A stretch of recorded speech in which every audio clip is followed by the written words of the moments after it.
ఏం లేదు, కేవలం మాటలు మాట్లాడడం, చేతులు దులుపుకోవడం తప్ప యూనివర్సిటీల అభివృద్ధికి కానీ తెలంగాణ రాష్ట్రంలో విద్యాభివృద్ధికి కానీ ఈ 20 నెలల కాలంలో వీళ్ళు చేసింది ఏం లేదు. మేము తెచ్చిన 1000కి పైగా గురుకులాలు నిర్వీర్యం అయిపోయినాయి. అన్ని యూనివర్సిటీల్లో అరకొర వసతులతో ఇవాళ విద్యార్థులు ఇబ్బంది పడతా ఉన్నారు. మీరు ఆనాడు విద్యా భరోసా కార్డు అన్నారు, దానికి అతిగతి లేదు. 100 కోట్ల రూపాయల నిధులు ఇస్తామన్నారు యూనివర్సిటీలకు, అది లేదు.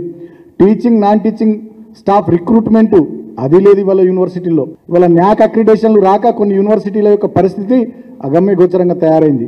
ఇప్పటికీ పక్క రాష్ట్రం ఆంధ్రప్రదేశ్లో నీట్ కౌన్సిలింగ్ జరిగి క్లాసులు స్టార్ట్ అవుతున్నాయి. తెలంగాణలో నీట్ కౌన్సిలింగ్ లేదు. సిగ్గుపడాలా మీరు? ఫీజు రియంబర్స్మెంట్ స్కీమ్ చక్కగా అమలు చేయక ఇవాళ విద్యార్థులను కాలేజీలు ఇబ్బంది పెడతా ఉన్నాయి, కాలేజీ యాజమాన్యాలు కూడా ఇబ్బంది పడతా ఉన్నాయి. తెలంగాణలో 20 నెలలైంది, విద్యా వ్యవస్థ మొత్తం గాడి తప్పింది. ఇక మీరు ఎక్కే విమానం దిగే విమానం అన్నట్టుగా ఢిల్లీ టూర్లు, ఇష్టం వచ్చినట్టుగా మాటలు, ప్రతిపక్ష నాయకుల మీద దాడులు, అక్రమ కేసులు, ఈ రకమైనటువంటి చర్యలు తప్ప ఒక్కటంటొకటి యూనివర్సిటీల అభివృద్ధికి కానీ విద్యా అభివృద్ధికి కానీ విద్యార్థులకు సంబంధించిన మంచి పని ఈ 20 నెలల్లో జరగలేదు.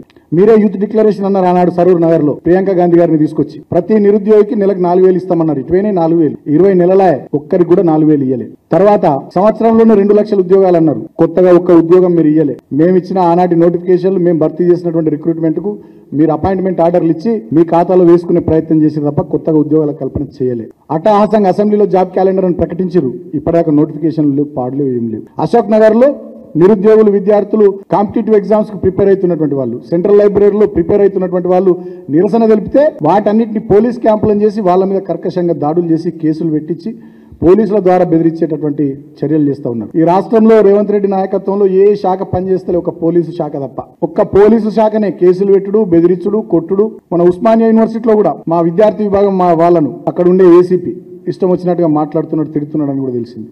సరే, నేను అంటా ఉన్న పోలీస్ సోదరులను కూడా అధికారం ఎవరికి శాశ్వతం కాదు, గుర్తుపెట్టుకోరి. కర్మ అనేది ఉంటుంది. చర్యకు సమానమైన వ్యతిరేక ప్రతిచర్య న్యూటన్ చెప్పినట్టు అది కూడా జరుగుతుంది, గుర్తుపెట్టుకోండి. తొందరపడకండి. ఈ రేవంత్ రెడ్డి ఏం పెద్ద ఆజాన్ బావుడేం కాదు.